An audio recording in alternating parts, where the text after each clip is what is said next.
What's that? Why is Geiru on the front page of the wiki? Have you officially reached hell? I guess I gotta talk about Geiru. Not sure if you pronounce like Geiru, Geiru as in geyser, or Geiru, but I think it's easiest to go with the former, so I'll be calling her Geiru throughout the video. Feel free to correct my pronunciation in the comments below, as I am not an expert in the field of pronouncing Japanese names. All GS6 footage is taken from Slyzer. Now I didn't know how to start the video besides wondering, how the hell did Geiru get so gratingly popular? This awful character was stagnating in the back of our minds for 6 years ongoing as a hallmark of GS6's bad writing, to the point where it seemed like there was no return. But here she is, taking the internet by storm. When doing my curious research, I found the full story here in this article, written by Alex Dowd-Briggs. I will be reading the important parts for context, though you may check out the full link in the description down below if you want to read it for yourself. The Clown Girl Trend.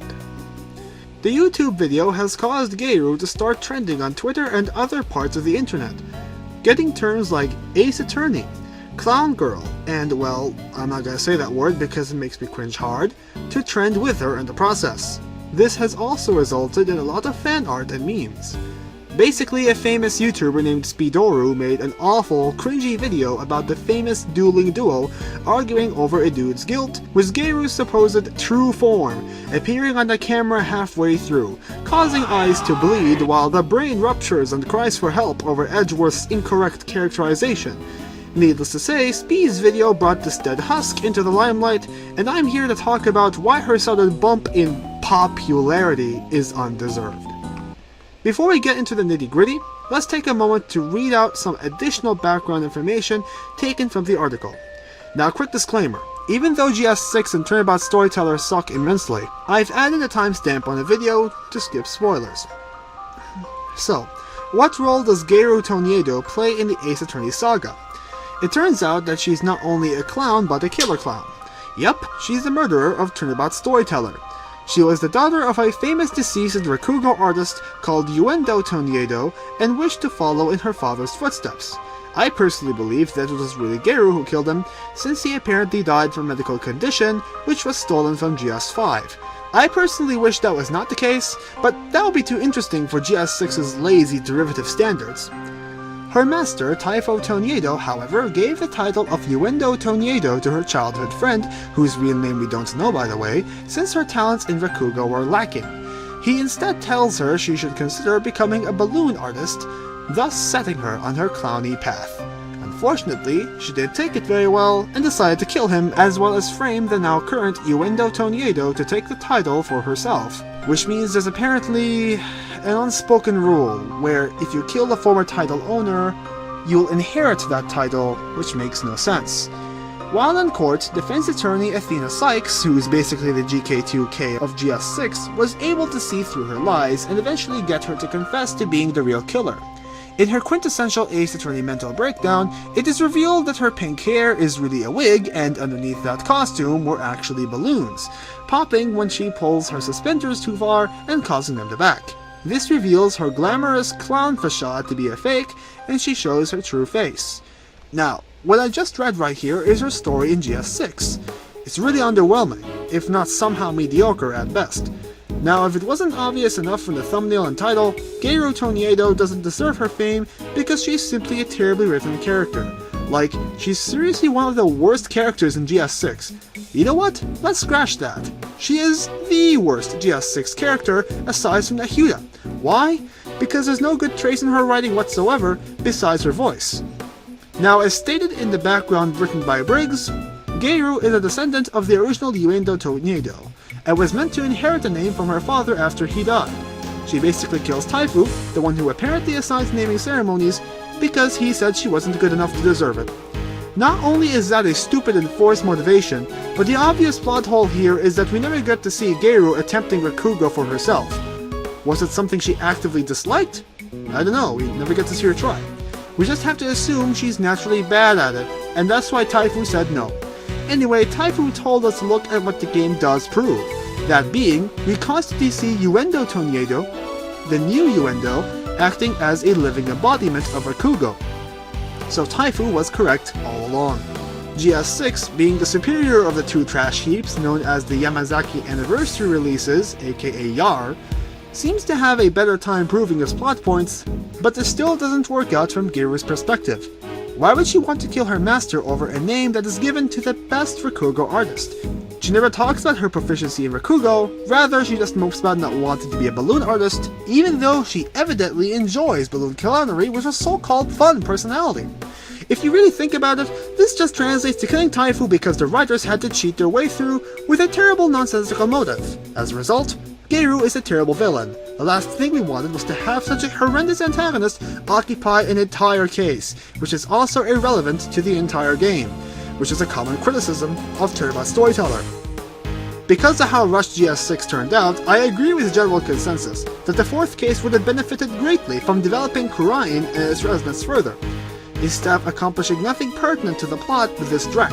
Now, I'm not one to consider Turnabout Storyteller, quote, the worst case ever, unquote, because Storyteller still has redeeming traits, if only a few.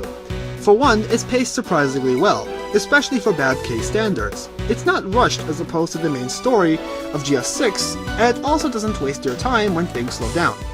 Nahuda gets his best moment, going out of his way to explain how he learned Rakugo as preparation for prosecuting the case, even demonstrating his newfound knowledge by reciting a poem. I mean, sure, it's only a few minutes, but at least it's the only thing I remember about Nahuda not sucking. Bucky Wet is a widely hated character across the fandom, but he's honestly harmless, and his jokes never get too repetitive given his low screen time.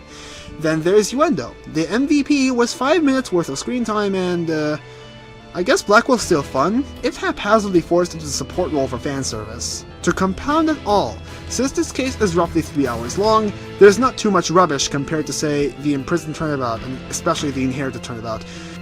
It'll be over before you know it. It's very bad overall, but it's not F-tier material. Now, I'm aware I transitioned into talking about Turnabout Storyteller itself. The reason why I did that is because the worst part of Storyteller is Geiru herself.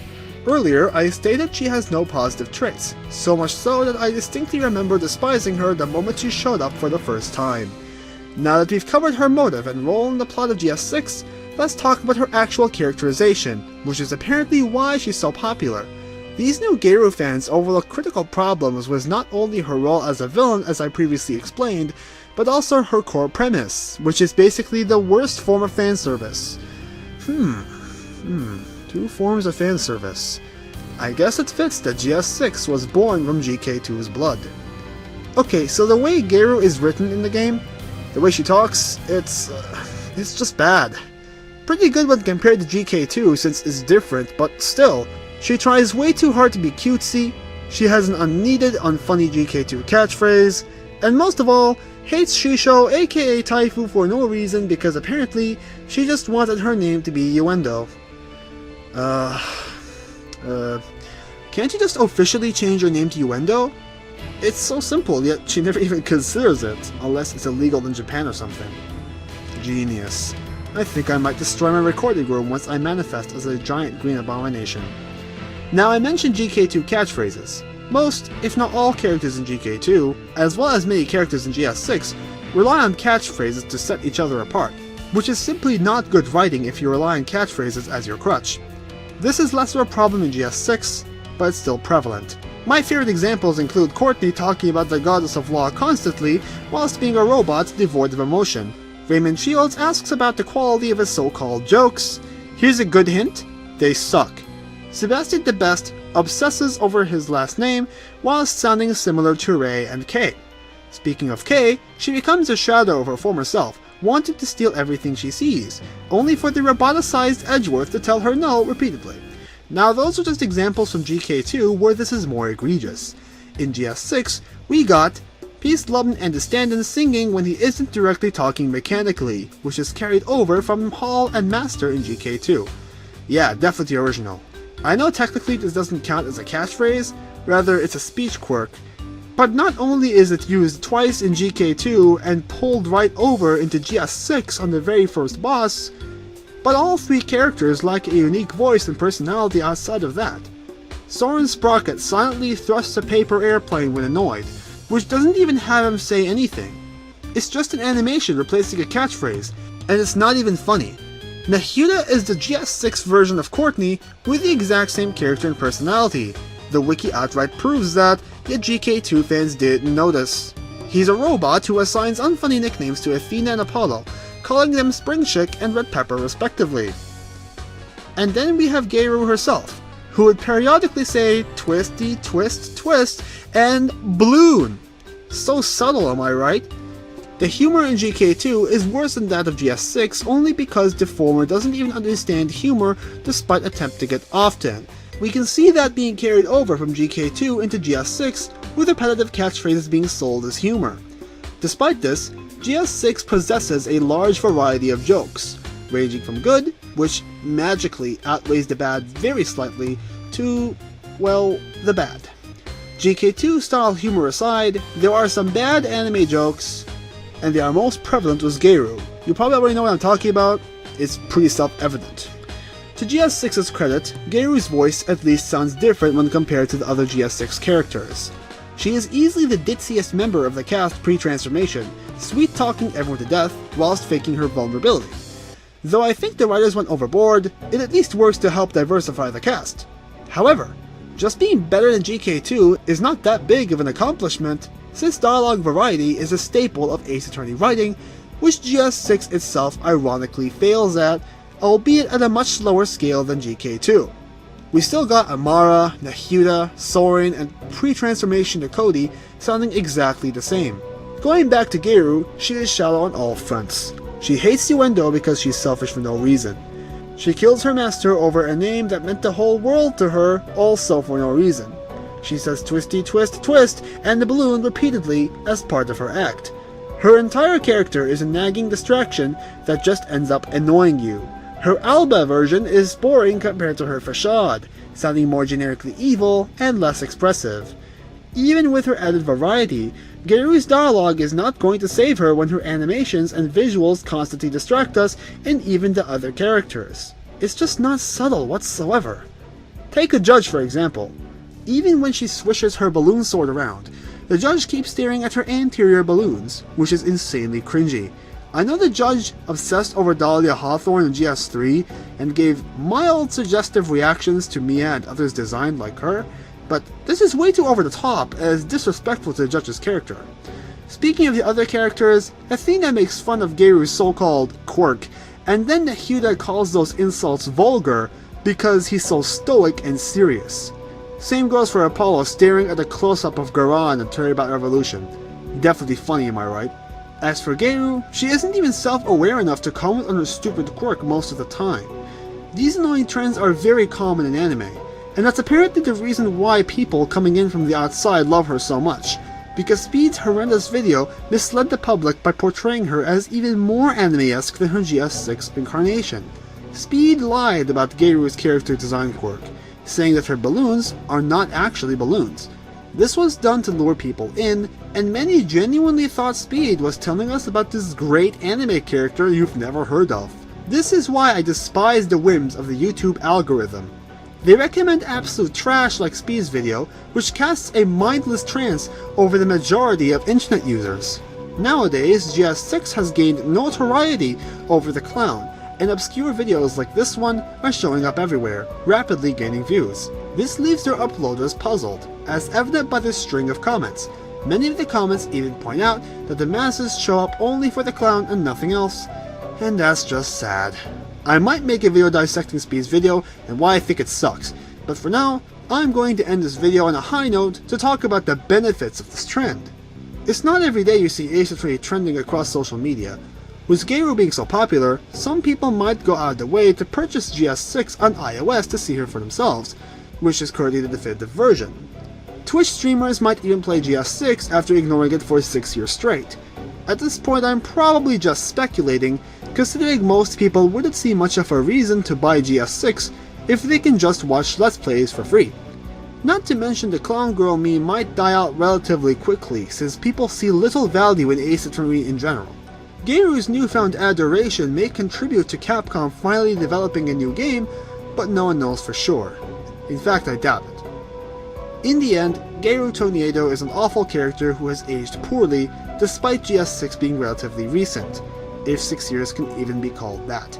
I already hated her when I first played GS6 back when it was relatively obscure, but I hate her much more now that she is a beloved meme.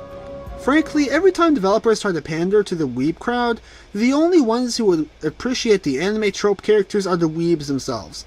Geiru, and even Gargantuan to some extent, basically use anime tropes to distract the audience from the critical writing problems plaguing them, and by extension, GS6 itself.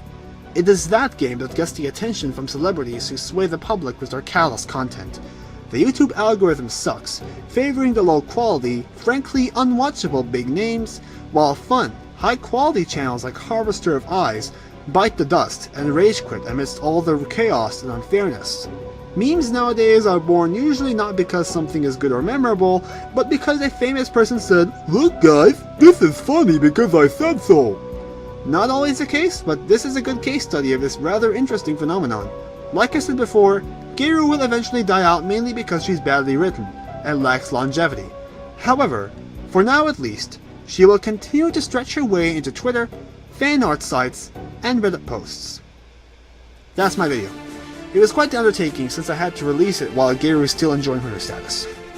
I'm aware this channel tends to fall dormant since it's been around for 6 years. Oh, how ironic. Anyway, I decided to update this channel more frequently. I will make some Let's Plays of 4 mystery games when I feel like it, to keep my channel alive when my major projects are not in development. Don't expect anything much since I'm a very tiny channel who has no hope of reaching the same audience Speed could. Let me know what you think of Geiru and Speed's video in the comments below. Thanks for watching, and I'll see you soon.